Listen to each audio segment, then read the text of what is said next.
Hey, it's Rick Kettner here. Let's explore 33 of the very best ways to get more customers or attract more clients. And let's talk about how to choose the best opportunity for your specific business. This is a follow-up to my previous video on how to come up with great business ideas. You can find a link to that video in the description box below. And if you're interested in learning more about how to grow your business, I recommend that you subscribe to the channel and turn on notifications. That way, you won't miss out on future videos. Now, when it comes to attracting more customers, there are 3 different approaches, including an organic approach, a paid approach, and a social approach, also known as a viral approach. We're going to start by going through practical options for each category, but stick around to the end because I'll go over a simple framework that you can use to choose and execute on the best opportunities for your business. But with that said, let's dive into the list, starting with organic strategies. These are all geared towards attracting customers naturally. So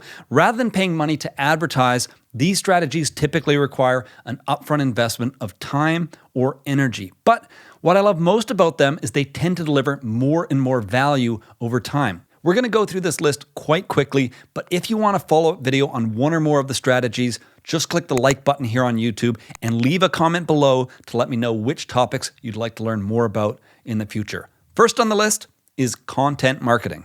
This can take many different forms, but a few options include publishing videos, articles, case studies, how-to guides, podcasts, and even infographics. The basic idea is to create high-quality content that people want to consume and then to leverage that content to build a large and engaged audience around your brand. Next up, we have search engine optimization, or SEO. This is all about getting your website or content to rank well in search engines like Google. That way, you can get steady and reliable traffic without having to spend money on search engine advertising. And of course, SEO also applies to any other platform that has some kind of search functionality, including YouTube, Medium, and even shopping sites like Amazon. Third on the list is media coverage. This is the art of getting free publicity by working with media outlets, including news media and, of course, industry publications. One popular strategy is called trading up the chain. The idea is to start with small media sites that are eager for news stories, and then to leverage their early coverage to go after larger and larger media sites. Next up, we have content partnerships. The idea here is to team up with other businesses or other brands to increase the exposure of your message. For example, you can write guest posts for someone else's blog, you can participate as a guest on their podcast, or you can even do what a lot of musicians do and trade audiences by co-creating or co-publishing content together. Fifth on the list, you can leverage existing platforms. The idea here is to take advantage of the momentum behind Amazon, YouTube, Medium, or even something like Apple's App Store. Each of these platforms has a search function, an algorithm for recommending content, and often rating or sharing mechanisms. So you can use these platforms to attract people that may not otherwise find you. For example, instead of just publishing articles on a personal blog with few visitors, you can publish them on large platforms like Medium or LinkedIn. And as you learn how each platform works and as you build a following there, you can get bigger and better results over time. Next up, you can get into book publishing. This is a form of content marketing, but it's so different that it really deserves to be treated completely separately. And that's because physical media, like books, have a long history, and becoming an author is still a great way to establish yourself as an expert in a field. You don't have to write the entire book yourself. You can get co-authors to help with the process, or, of course, you can hire a ghostwriter to translate your expertise into written form. But regardless of the approach, it's important to consider this option if you want to become a trusted thought leader in your market. Okay, next up, you can build tools and widgets. The idea here is to create interactive tools to help people solve simple problems. For example, HubSpot offers tools like their blog idea generator, website SSL checker, and email signature generator. They're 100% free and they attract people to the HubSpot website. So ask yourself, is there a task or process that you could help automate for your customers? Do they often come to you with repetitive questions? Can you create a quiz or tool to address their needs? HubSpot uses web-based tools, but of course, you could also create a simple mobile application for the same purpose. Okay, next up, you can use a freemium model. This is a very popular approach in the tech space. Services like Dropbox, Asana, Slack, and many others offer a completely free version of their product or service. And this approach can lead to a brand dominating their industry because it often attracts many customers that aren't yet ready to pay for the service. The key here is to offer a really great free version that fully showcases the core value of the service, and then to find ways to add even more value for paying customers. For Dropbox, this might involve increased file storage, or for Asana and Slack, it might be in the form of additional collaboration features. Whatever the case may be, it's important that the free version is still very compelling on its own. Ninth on the list, you can create a TRIPWIRE offer. Now, I'm not a fan of the name, but the idea here is to create an exceptionally compelling offer at an unusually low price, something that's so attractive that it converts people that would never normally consider your primary product. This is powerful because not only does it create an opportunity to upsell your primary product, but it also triggers an important psychological shift. When someone makes the transition from prospect to customer, they view your business differently and are far more likely to buy from you again in the future. Okay, next up, you can get into community building. This is a powerful way to connect with both industry leaders and highly engaged prospects. You can create an online discussion forum, start a Slack channel, or even just invite people to a Facebook group. And once there, you can initiate conversations, answer questions, and establish yourself as an industry expert. And of course, this opens up all kinds of possibilities when it comes to building relationships with potential customers or clients. 11th on the list, you can get into email marketing. A list of loyal subscribers is one of the single most valuable assets that you can build for your business. And that's because it gives you the ability to instantly direct attention to new content, products, services, or ideas. But it does take time to build a loyal following. The goal isn't just to attract subscribers, it's also critical that you create ongoing value for them so they always look forward to opening and reading your emails. Next up, you can create a lead magnet. The strategy here is to create something of value that can attract potential customers, like a PDF report, a how-to guide, or a short video tutorial, and then to offer it for free in exchange for a prospect's email address. It's a great way to attract subscribers, community members, or even signups to a freemium service. Now, one big mistake that people make is they just slap something together without really taking time to think about their potential customers, or they overpromise and underdeliver. The key to this strategy is to understand your audience and to create something that offers practical and immediate value. That way, you not only get a new subscriber, but you also create a strong first impression with them. So, that's a quick review of organic strategies. Let's move on to paid strategies.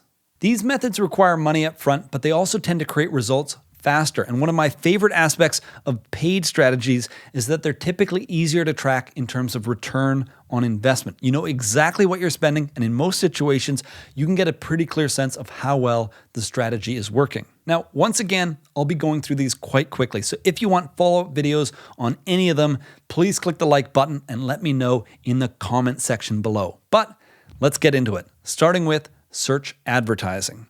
The idea here is quite simple. You advertise to people that are already searching for products, services, or topics that relate to your business. Google AdWords is far and away the most popular option, but of course, you can also advertise on search results for Bing, YouTube, or even Amazon.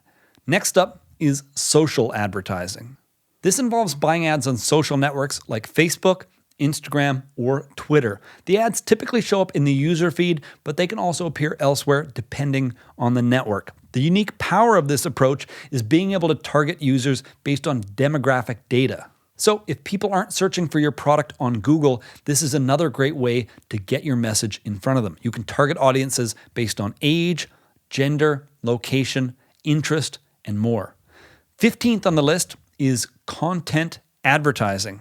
You can work directly with content creators to sponsor everything from articles to videos to podcasts, or you can work with large advertising networks to reach a broader audience across many creators. Generally, I recommend working directly with people. That way, you cut out the middleman and you link your brand more directly with what one content creator is doing. Next up is offline advertising. This includes print ads, billboard ads, television ads, magazine ads, and even radio ads. These are typically harder to track than online options and are more geared towards brand marketing. In other words, reminding customers that your brand exists so that when they need whatever it is that you offer, you're at the top of their mind and they consider buying from you. Next on the list is influencer campaigns. This strategy involves finding influencers that relate to your business in some way and then having them endorse or promote your product to their audience. You can find influencers on Instagram, Twitter, Facebook, TikTok, and even LinkedIn. This is a powerful way to build trust and credibility around a new brand. And of course, it's also a great way to remain relevant with potential customers over time. Next up, celebrity collaborations. This is different than influencer campaigns because it involves working with a celebrity or influencer much earlier in the process. Instead of just having them endorse a product, you work with them directly to create an original product that is built around their personal brand. And rather than paying for exposure, this often involves paying them an ongoing royalty or offering them a stake in the venture. Next on the list is promoted content. This is a great strategy to use in combination with content marketing. The idea is to give your content a boost by using paid promotion, rather than just waiting for people to discover it on their own. Sites like Facebook, YouTube, Instagram, and many others will gladly take your money to feature or boost your content to a larger audience. And of course, this can drive additional engagement, word of mouth referral, and help the content build momentum that much faster. Number 20 on the list is audience retargeting. You can use this in combination with promoted content, content marketing, or even just a standard sales website. The idea here is that you can track users that have visited your website or engaged with your content, and then you can display ads to them on Facebook, Instagram, or across other sites using Google's ad network. If you've ever viewed a product on Amazon only to start seeing ads for it everywhere else on the web, you've experienced retargeting. It's an incredibly effective way to follow up with people that have viewed your product or engaged with your content. Okay, the final paid strategy is affiliate marketing. This involves offering some kind of incentive to existing customers or independent businesses to generate interest in your products. Typically, this involves paying a commission for each referred sale, but it can also involve paying for leads, paying for email signups, or even paying for free trial registrations. You can work with a major affiliate network like ClickBank or ShareSale, or you can work directly with affiliates by creating your own custom program. So that's a quick summary of paid strategies. If you're enjoying the list so far, please let me know by clicking the like button below. But let's move on to the third and final category. Social strategies. These are built around social connections and creating a movement. And what I love most about this kind of approach is that it tends to scale well with the size of a business. So while some organic and paid strategies become less relevant as you grow, these tend to scale well as your business grows in size. First up on the list is word of mouth referral.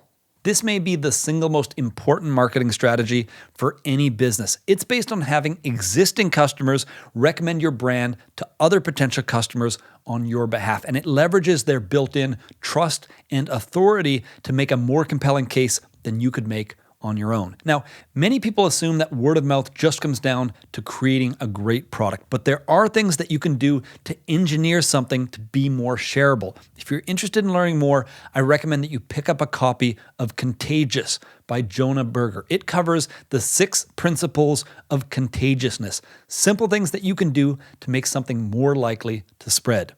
Next up is brand merchandise. Having customers wear or display your brand name in public is a great way to catch the attention of new potential customers. Not only does it get your logo in front of more people, but it also serves as a form of social proof. In other words, it lends credibility to the business. If I know a friend or family member already trusts the brand, I'm more likely to check it out myself. Next on the list, public speaking. Not only is this a great way to reach a large audience, but it's also a very powerful way to create a deeper connection with those in attendance. And that's because, as I mentioned earlier, people still value physical or in-person experiences very differently than their digital alternatives. Being in a room with someone and hearing them speak can have a more profound and lasting impact than consuming the exact same message in video form. And of course, you can also film your talk and publish it online to get the best of both worlds. greater impact for those attending live, and greater reach online. Number 25 is hosting events. The idea here is to host anything from small gatherings to huge conferences. You can make an informal event like a local meetup group, or you can host multiple speakers and put on a major production. In either case, this approach can strengthen your brand, position you as a leader in the space, and create valuable long-term relationships with potential customers. Next up is brand messaging. The idea here is to be very intentional about how your brand is perceived, so customers and prospects have a better understanding of who you are and what you do. That way, not only are they more likely to think of your brand when they have a need for your service, but they're also much more likely to recommend you to others. I like to think of this as enabling chance. The easier it is for someone to remember who you are, what you do, and how you can help them, the more likely they are to think of your brand when it matters most. Okay, next up is viral content. The idea here is to create highly shareable articles, videos, social posts, or anything else that is engineered to spread quickly. Now, this isn't the same as content marketing because where that content is generally geared towards meeting ongoing needs or delivering long-term value, this content is specifically engineered to be shared socially. And once again, I recommend that you read Contagious by Jonah Berger to learn more about this. And you may also want to check out Break Through the Noise by Tim Staples and Josh Young. Both books cover very valuable insights on how to engineer content to be more likely to spread. Next up is live streaming. This is a great way to make a deeper connection with an online audience. It's a strategy that's been growing in popularity over the past few years, especially as mainstream social networks like Facebook, Instagram, and YouTube have incorporated this into their platforms. And unlike public speaking, this is a format that allows you to reach a global audience in real time. Next on the list is referral programs. The idea here is to reward people that recommend your product or service to others. Now, this might sound a lot like affiliate programs or even word-of-mouth referral, but the difference is that instead of offering a commission or just letting referrals happen naturally, you offer social status or special access that relates to your product or service. For example, if customers invite people to your online community, you could reward them with a special badge on their public profile. Or if they invite enough people, maybe they could earn free products or get special privileges in the online community. Number 30 on the list is platform integrations. This is most applicable to tech companies offering online services or SaaS products. The idea here is that integrating with popular online services can attract new customers. So for example, if you integrate your service with a popular tool like Zapier, their audience might discover your app and be more inclined to try it out. Of course, this concept can be applied in many different ways. For example, some TVs may sell better because they have Netflix integrated right into the software. And the opposite is also true. Netflix benefits when their app comes pre-installed on televisions right out of the box. So you want to look for ways to integrate with other products and services. Next up is crowdfunding. Not only is this a great way to raise funds for a new product or service, but it's also a great way to evaluate a business opportunity, collect money upfront, and motivate early customers to help spread the word. So for all of these reasons and many more, entrepreneurs turn to crowdfunding even when they don't actually need to raise capital. It's a great way to attract attention and increase social sharing. Next on the list is storytelling. People love to hear unique stories and they love to share those stories with friends and family. So the idea here is to craft compelling stories that relate to your brand. These can be customer success stories, brand founding stories, or even just sharing a behind-the-scenes look at how you do business. The goal here is to craft these things into relatable stories that others are inspired to share. Okay, last strategy on the list is newsjacking. The idea here is to find creative ways to attach your brand to trending topics or trending news items. You can make a funny video, support a relevant cause, share your expertise by publishing related content, or just weigh in on social media. The options are endless, and the more that you look for this kind of thing, the more that you'll find that everyone from celebrities to big business use this tactic to remain relevant and newsworthy. It's a very effective strategy that can generate a lot of attention for your brand. Anyway, That's the list. And again, if you want more details or practical examples for any of the strategies, click the like button and let me know in the comment section below. But when it comes to choosing the best strategies for your business, I highly recommend that you follow the Bullseye Framework from Traction by Gabriel Weinberg and Justin Mares. It's a 4-step process for exploring options and then narrowing down the field to the most promising opportunities. Step number 1 is to brainstorm potential ideas. This is where you take time to come up with realistic scenarios for each and every one of the 33 strategies that we covered in this video. This is important because it's really easy to dismiss strategies that aren't typical for your industry. Meanwhile, it's often these uncontested opportunities that have the most potential. Step 2 is to select a few promising options. Of course, this is important because we need to dramatically narrow the field down to 3 to 5 options that are most exciting or most promising for your business. That way, you don't spread your efforts too thin. Step 3 is to conduct inexpensive tests. The goal here is to learn as much as you can about each of the promising options without spending a lot of time or money. You can run inexpensive campaigns, or if that's not appropriate for the strategy that you've selected, you can do additional research to get a better sense of the opportunity. Finally, step 4, it's time to select the most promising option. This way, you and your team can focus all of your effort around capitalizing on the single best opportunity for your business before eventually revisiting some of the other promising options as well. Anyway, that's it for this video. If you have any questions or if you have recommendations for other ways to get more customers, please share them in the comment section below. And be sure to subscribe to the channel and turn on notifications if you want to get an alert when new videos are published in the future. Thank you for watching, and I'll see you in the next video.